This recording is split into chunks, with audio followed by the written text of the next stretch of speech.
Olá meus queridos futuros aprovados, sejam muito bem-vindos ao Quebra-Banca Questões. Aqui você encontrará milhares de questões que irão te auxiliar na sua aprovação. Fique à vontade para pausar o vídeo, ler e responder tranquilamente. Então, vamos começar. Questão 1. Um empresário pretende abrir uma filial de uma rede nacional de farmácias em uma rua de grande movimentação em um determinado município. Sob a alegação de que a via pública escolhida já contava com 3 estabelecimentos que exploravam a mesma atividade comercial, o empresário teve seu pedido de autorização para a instalação da loja indeferido pela autoridade municipal competente. A negativa foi justificada com base em lei local que vedava a instalação de drogarias a menos de 100 metros de distância entre elas.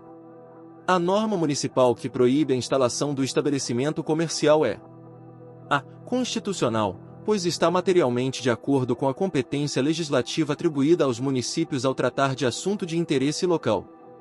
B. Inconstitucional, pois trata de direito comercial, matéria de competência legislativa privativa da União. C. Inconstitucional, pois trata de matéria que diz respeito ao direito do consumidor, assunto de competência legislativa concorrente entre União, Estados e Distrito Federal. D. Inconstitucional, pois o impedimento da instalação de estabelecimentos comerciais do mesmo ramo em determinada área ofende o princípio da livre concorrência. E. Constitucional, pois observa a competência legislativa suplementar à legislação federal e à estadual em matéria de direito civil. A alternativa correta é a D. Inconstitucional, pois o impedimento da instalação de estabelecimentos comerciais do mesmo ramo em determinada área ofende o princípio da livre concorrência. Explicação. A norma municipal que proíbe a instalação do estabelecimento comercial é inconstitucional porque viola o princípio da livre concorrência, que é um dos pilares do ordenamento jurídico brasileiro. Essa proibição impede a entrada de novos concorrentes no mercado, limitando a liberdade de empreender e ferindo a competitividade entre os estabelecimentos comerciais. Questão 2. A ação popular, conforme estabelecido na Constituição Brasileira de 1988 e na legislação infraconstitucional, poderá ser movida por a. Qualquer pessoa, brasileira ou estrangeira, desde que maior de 18 anos, domiciliada no Brasil e residente no local do juízo competente para julgar a causa, visando anular ato lesivo ao patrimônio público ou de entidade de que o Estado participe, à moralidade administrativa, ao meio ambiente e ao patrimônio histórico e cultural. B. Qualquer cidadão, visando anular ato lesivo ao patrimônio público ou de entidade de que o Estado participe, à moralidade administrativa, ao meio ambiente e ao patrimônio histórico e cultural, sendo que, se houver abandono da ação, fica assegurado a outro cidadão interessado ou ao Ministério Público assumir o polo ativo para dar continuidade à demanda. C. Qualquer cidadão na defesa de direitos difusos, devendo ser acompanhada pelo Ministério Público, que atuará na qualidade de fiscal da ordem jurídica, cabendo-lhe apressar a produção da prova e promover a responsabilidade, civil ou criminal, dos que nela incidirem, sendo-lhe facultado, por questões de ordem pública, assumir a defesa do ato impugnado. D. Qualquer cidadão e pelo Ministério Público contra as pessoas públicas ou privadas, contra as autoridades, funcionários ou administradores que houverem autorizado, aprovado, ratificado ou praticado o ato impugnado, ou que, por omissas, tiverem dado oportunidade à lesão, e contra os beneficiários diretos do mesmo, estando a pessoa jurídica de direito público, cujo ato seja objeto de impugnação, obrigada a contestar o pedido. E. Qualquer cidadão, que estará isento das despesas processuais, porém, se a lide for julgada manifestamente temerária, a sentença condenará o autor ao pagamento das custas em dobro. A alternativa correta é a B. Qualquer cidadão, visando anular ato lesivo ao patrimônio público ou de entidade de que o Estado participe, à moralidade administrativa, ao meio ambiente e ao patrimônio histórico e cultural, sendo que, se houver abandono da ação, fica assegurado a outro cidadão interessado ou ao Ministério Público assumir o polo ativo para dar continuidade à demanda. Explicação. De acordo com a Constituição Brasileira de 1988 e a legislação infraconstitucional, a ação popular pode ser movida por qualquer cidadão, visando anular ato lesivo ao patrimônio público ou de entidade de que o Estado participe, à moralidade administrativa, ao meio ambiente e ao patrimônio histórico e cultural. Além disso, se houver abandono da ação por parte do autor, outra pessoa interessada ou o Ministério Público pode assumir o polo ativo para dar continuidade à demanda. Questão 3. A iniciativa, no âmbito do processo legislativo, para a criação de uma autarquia federal, que é ente da administração pública indireta, compreendida como serviço autônomo, criado por lei, com personalidade jurídica, patrimônio e receita próprios, para executar atividades típicas da administração pública que requeiram, para seu melhor funcionamento, gestão administrativa e financeira descentralizada, é atribuída a. Exclusivamente aos membros do Congresso Nacional. B. Concorrentemente aos membros do Congresso Nacional e ao Presidente da República. C. Privativamente aos senadores. D. Privativamente ao Presidente da República. E. Privativamente aos deputados federais. A alternativa correta é a D. Privativamente ao Presidente da República. Explicação: a iniciativa para a criação de uma autarquia federal, assim como para a criação de outros órgãos da administração pública, é privativa do Presidente da República, conforme estabelecido no artigo 61 da Constituição Federal Brasileira.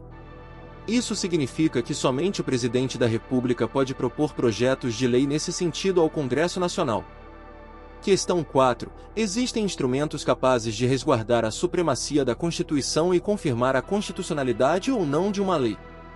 A ação direta de inconstitucionalidade objetiva a declaração de inconstitucionalidade. A. De lei ou ato normativo federal, ou estadual ou municipal, tendo a decisão eficácia erga omnes e efeito vinculante relativamente aos demais órgãos do Poder Judiciário e à administração pública direta e indireta, nas esferas federal, estadual e municipal, bem como ao legislativo. B. De lei ou ato normativo federal, ou estadual, tendo a decisão eficácia erga omnes e efeito vinculante relativamente aos demais órgãos do Poder Judiciário e à administração pública direta e indireta, nas esferas federal, estadual e municipal, bem como ao legislativo. C. De lei ou ato normativo federal ou estadual, tendo a decisão eficácia erga omnes e efeito vinculante relativamente aos demais órgãos do Poder Judiciário e à administração pública direta e indireta, nas esferas federal, estadual e municipal. D. De lei ou ato normativo federal, ou estadual ou municipal, tendo a decisão eficácia erga omnes e efeito vinculante relativamente aos demais órgãos do Poder Judiciário e à administração pública direta e indireta, nas esferas federal, estadual e municipal. E. Apenas de lei ou ato normativo federal ou estadual, tendo a decisão eficácia inter partes e efeito vinculante relativamente aos demais órgãos do Poder Judiciário e à administração pública direta e indireta, nas esferas federal, estadual e municipal, bem como ao legislativo. A alternativa correta é a C. De lei ou ato normativo federal ou estadual, tendo a decisão eficácia erga omnes e efeito vinculante relativamente aos demais órgãos do Poder Judiciário e à administração pública direta e indireta, nas esferas federal, estadual e municipal. Explicação: a ação direta de inconstitucionalidade objetiva a declaração de inconstitucionalidade de leis ou atos normativos federais ou estaduais, com eficácia erga omnes, para todos, e efeito vinculante sobre os demais órgãos do Poder Judiciário e administração pública direta e indireta em todos os níveis, federal, estadual e municipal. Questão 5. De acordo com o Sistema Tributário Nacional, conforme previsto na Constituição de 1988, com base na partilha de competências e observando-se as limitações ao poder de tributar, há tributos de competência da União, dos Estados-membros e dos municípios. A. Podendo o Legislativo Nacional, com base na hierarquia federativa, estabelecer isenções para impostos federais, estaduais e municipais. B. Podendo a União legislar supletivamente e estabelecer as normas gerais quando o Estado-membro não o tenha feito. C. Sendo concorrente a competência para legislar sobre direito tributário, cabendo à União elaborar as normas gerais. D. Sendo que a União legisla privativamente sobre direito tributário, estabelecendo normas que serão observadas pelos Estados-membros e municípios. E, sendo que Estados-membros e municípios legislam estabelecendo as normas gerais, cabendo ao Legislativo Nacional atuar subsidiariamente. A alternativa correta é a C, sendo concorrente a competência para legislar sobre direito tributário, cabendo à União elaborar as normas gerais. Explicação: na verdade, a competência para legislar sobre direito tributário é concorrente entre a União, os Estados e o Distrito Federal. No entanto, cabe à União elaborar as normas gerais sobre tributação, enquanto aos estados e municípios é reservada a competência para legislar sobre questões específicas de tributação, dentro de suas respectivas esferas de atuação. Questão 6.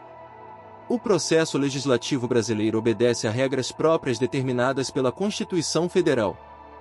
Quanto ao processo legislativo brasileiro, nos termos da Constituição de 1988, o a. Presidente da República, se considerar o projeto, no todo ou em parte, inconstitucional ou contrário ao interesse público, vetá-lo-á total ou parcialmente, podendo o veto parcial abranger palavra, expressão ou texto integral do artigo, de parágrafo, de inciso ou de alínea. B. Veto poderá ser derrubado, para tanto terá que ser discutido e votado em cada casa do Congresso Nacional, em 2 turnos, considerando-se rejeitado se obtiver, em ambos, 3/5 dos votos dos respectivos membros. C. Veto pode ser derrubado pela maioria simples dos membros do Congresso Nacional e, no caso de este ser derrubado, caberá ao presidente da Câmara dos Deputados promulgar a lei. D. Veto tem que ser motivado, havendo 2 situações que podem dar ensejo a ele: a inconstitucionalidade total ou parcial de um projeto de lei ou por ser o projeto contrário ao interesse público. E, sanção supre o vício de iniciativa, não precisando ser expressa nem motivada. Alternativa correta é a D. Veto tem que ser motivado, havendo 2 situações que podem dar ensejo a ele: a inconstitucionalidade total ou parcial de um projeto de lei ou por ser o projeto contrário ao interesse público. Explicação: o veto presidencial deve ser motivado e pode ocorrer por 2 razões: quando o projeto de lei é considerado inconstitucional, no todo ou em parte, ou quando é contrário ao interesse público. Após o veto, o projeto retorna ao Congresso Nacional para que este decida se mantém ou derruba o veto. Questão 7. Nos termos da legislação brasileira, a proteção do meio ambiente e o exercício do poder de polícia administrativo, em matéria ambiental, é de competência a. Exclusiva da União, que realiza o controle ambiental, a fim de manter a ordem pública, com base nos princípios do direito ambiental, tais como o da prevenção, o da defesa do meio ambiente e o da intervenção estatal obrigatória na defesa do meio ambiente. D. Concorrente da União e dos Estados-membros, excluindo-se os municípios, tendo por base os princípios do direito ambiental, tais como o do desenvolvimento sustentável, o da precaução, o da prevenção, o da função socioambiental da propriedade, o da responsabilidade e o do usuário pagador. C. Privativa da União, que pode delegá-lo aos Estados-membros e municípios, com base na hierarquia constitucional e nos princípios do direito ambiental, dentre eles os da intervenção estatal obrigatória na defesa do meio ambiente, da prevenção e da precaução. D. Comum da União, dos Estados-membros e municípios, que realizam o controle ambiental, considerando os princípios do direito ambiental, dentre eles o da intervenção estatal obrigatória na defesa do meio ambiente e o da prevenção. E. Privativa dos municípios que exercem o controle ambiental, com base nos princípios do direito ambiental, dentre eles o da prevenção e o da intervenção estatal obrigatória na defesa do meio ambiente. Alternativa correta é a D. Comum da União, dos Estados-membros e municípios, que realizam o controle ambiental, considerando os princípios do direito ambiental, dentre eles o da intervenção estatal obrigatória na defesa do meio ambiente e o da prevenção. Explicação: na verdade, a competência para a proteção do meio ambiente e o exercício do poder de polícia administrativa em matéria ambiental é comum da União, dos Estados-membros e municípios. Todos eles têm o poder de realizar o controle ambiental, considerando os princípios do direito ambiental, como o da intervenção estatal obrigatória na defesa do meio ambiente e o da prevenção. Questão 8. Em 2005, F. Cidadão brasileiro, e K. Com dupla cidadania brasileira e estadunidense, contraem casamento em regime parcial de bens no Brasil, onde residem ao longo de 15 anos em imóvel próprio. Na vigência do casamento, nascem 2 filhas. K recebe oportunidade de emprego dos Estados Unidos e para lá se muda com marido e filhas. Após 1 ano residindo no país estrangeiro, o casal se divorcia. F resolve retornar ao Brasil. Para fins de promover a divisão dos bens contraídos em território nacional, F necessita homologar a sentença que decretou seu divórcio. O reconhecimento da sentença estrangeira, na situação descrita, é da competência de qual órgão? A. Justiça Comum. B. Cartório de Registro Civil. C. Tribunal Regional Federal. D. Supremo Tribunal Federal. E. Superior Tribunal de Justiça. Alternativa correta é a E. Superior Tribunal de Justiça. Explicação. No Brasil, o Superior Tribunal de Justiça é o órgão competente para homologar sentenças estrangeiras de divórcio, de acordo com o artigo 105 da Constituição Federal. A homologação é necessária para conferir eficácia à sentença estrangeira no território nacional e permitir que seus efeitos sejam reconhecidos perante as autoridades brasileiras. Questão 9. A competência material para a proteção do meio ambiente, na esfera do Poder Executivo, considerando-se o disposto na Constituição Brasileira de 1988. A. Privativa dos municípios. B. Comum, atribuída a todos os entes federativos. C. Concorrente, atribuída apenas à União e aos Estados. D. Privativa da União, que pode delegar essa atribuição para os demais entes federativos. E. Exclusiva da União, que não pode delegar essa atribuição para os demais entes federativos. A alternativa correta é a B. Comum, atribuída a todos os entes federativos. Explicação. A competência material para a proteção do meio ambiente é comum, ou seja, é atribuída a todos os entes federativos, União, Estados, Distrito Federal e municípios. Cada um desses entes tem responsabilidades na proteção e preservação do meio ambiente, conforme estabelecido no artigo 23 da Constituição Federal de 1988. Questão 10. Dispõe o artigo 19. Os servidores públicos civis da União, dos Estados, do Distrito Federal e dos municípios, da administração direta, autárquica e das fundações públicas, em exercício na data da promulgação da Constituição, há pelo menos 5 anos continuados, e que não tenham sido admitidos na forma regulada no artigo 37 da Constituição, são considerados estáveis no serviço público. Conforme o disposto nesse artigo 19, a estabilidade no serviço público. A. Aplica-se aos servidores que a lei declare de livre exoneração. B. Aplica-se aos ocupantes de cargos, funções e empregos de confiança ou em comissão. C. Depende do tempo de serviço dos servidores, que será contado como título, quando se submeterem a concurso para fins de efetivação, na forma da lei. D. Não se aplica aos professores de nível superior, nos termos da Constituição. E. Não se aplica às hipóteses que a lei declare de livre exoneração, cujo tempo de serviço não será computado para os fins do caput desse artigo, inclusive por se tratar de servidor. A alternativa correta é a C. Depende do tempo de serviço dos servidores, que será contado como título, quando se submeterem a concurso para fins de efetivação, na forma da lei. Explicação. Na verdade, a estabilidade no serviço público, conforme estabelecido pelo artigo 19 do ADCT, depende do tempo de serviço dos servidores. Esse tempo de serviço será contado como título quando os servidores se submeterem a concurso para fins de efetivação, conforme previsto em lei. Clique em um dos vídeos para fazer mais questões ou acesse nossas playlists exclusivas. Obrigado, fique com Deus.